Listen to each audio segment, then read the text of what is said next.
ఈ కూర మా ఇంట్లో ఎప్పుడు చేసినా కానీ ఇష్టంగా తింటారు. రొయ్యల కూర తిన్నట్టే. రొయ్యల కూర అన్నా ఎప్పుడన్నా తింటాం కానీ ఈ కాయలు వచ్చినన్ని రోజులు వారానికి 2, 3 సార్లైనా ఈ కూర వండుతా. ఎట్లా అంటే చపాతీలోకైనా, పూరీలోకైనా, దేనికైనా కానీ, అన్నంలోకైనా అన్నిటికీ బాగుంటుంది.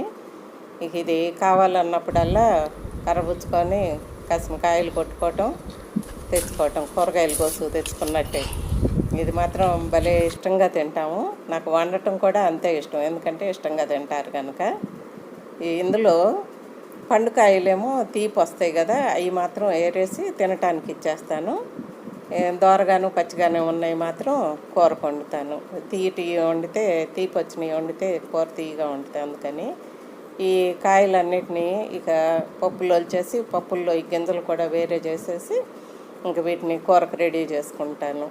ఇంక ఇట్లా రెడీగా పెట్టుకొని ఈ పప్పుల్లో అప్పుడప్పుడు పుచ్చు కూడా ఉంటాయి, వాటిని కూడా జాగ్రత్తగా చూసి పెట్టుకోవాలి. ఇక గిన్నె వేడెక్కిన తర్వాత నూనె వేసి, నూనె మరీ కొంచెం వేస్తే కూడా బాగోదు, ఇది కొద్దిగా వేసుకోవాలి. అన్నీ ఇక పప్పులు, టమాటా, ఉల్లిపాయ, పచ్చిమిరపకాయ, కరివేపాకు, వాటితో పాటు అల్లం, వెల్లుల్లిపాయ, కొబ్బరి వేసి పేస్ట్ చేసి పక్కన పెట్టుకున్నాను. ఇక ఇప్పుడు గిన్నె వేడెక్కిన తర్వాత తాలింపు గింజలన్నీ వేసి, అన్ని కూరలలాగే ఇది ప్రత్యేకం ఏం లేదు, కాకపోతే ఇది అందరికీ తెలియదు కనుక వీడియో చేస్తున్నాను.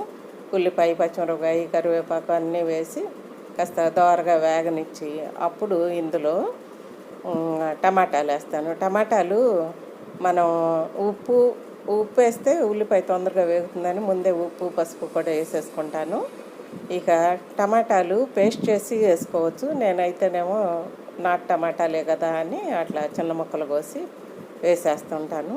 ఉల్లిపాయ మగ్గటానికి కాసేపు మూత పెట్టేసి ఉంచితే ఉల్లిపాయ మగ్గాక ఈ టమాటాలు వేసుకుంటే ఉల్లిపాయలు పచ్చిదనం పోతుంది.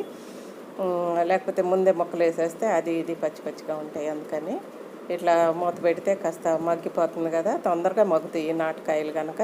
హైబ్రిడ్ అయితే మాత్రం మిక్సీలో వేసుకోవాల్సిందే. ఇక ఇట్లా వేసిన తర్వాత టమాటాలు మగ్గిన తర్వాత ఈ కొబ్బరి, అల్లం, వెల్లుల్లిపాయ పేస్టు అంతా దీంట్లో వేసేసి కొద్దిగా నీళ్ళు కూడా పోసి, మనకి ఎట్లాగో ఎసరు కావాలి ఆ నీళ్ళు కూడా పోసేస్తాను. ఇది మాత్రం ఇప్పటికే అసలు కమ్మటి వాసన వచ్చేస్తూ ఉంటుంది. మనకు అన్ని కూరలాగే ఇదేమి స్పెషల్ కాదు, కానీ అసలు ఈ కూర వండుకోవటమే తెలియదు కనుక చాలామందికి, తెలిసిన వాళ్ళ గురించి కాదు, తెలియని వాళ్ళ కోసం నేను ఈ వీడియో చేస్తున్నా.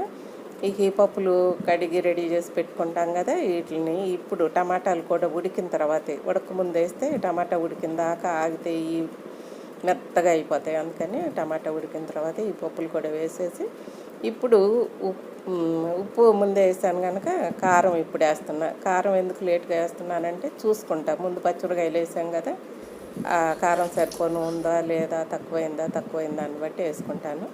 దాంతోపాటు కొంచెం పసుపు కూడా వేసేసి ఇప్పుడు ఎసరు పోసి మూత పెడతాను. ఇట్లా మూత పెట్టినప్పుడు బాగా మగ్గుతుంది. తర్వాత కొద్దిగా నెయ్యి కూడా వేస్తాను, టేస్ట్ బాగుంటుంది. నూనె కొంచెం తక్కువ వేసాను కాబట్టి నెయ్యి వేసుకుంటే ఇంకా బాగుంటుంది.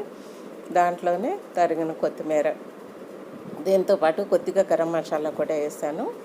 అసలు కూర చూస్తే మాత్రం రొయ్యల కూర అనిపించేట్టుగా చాలా టేస్టీగా, రుచిగా అనిపిస్తుంది. నాకైతే చాలా ఇష్టంగా చేయాలనిపిస్తుంది. ఈ కాయలు కూడా సీజన్లోనే దొరుకుతాయి కనుక ఈ సీజన్లో దొరికే కాయల్ని అప్పుడప్పుడు ఇలా కూరగా కూడా వండుకుంటే పిల్లలు, పెద్దలు అందరూ ఇష్టంగా తింటారు. హెల్త్కి కూడా చాలా మంచిది.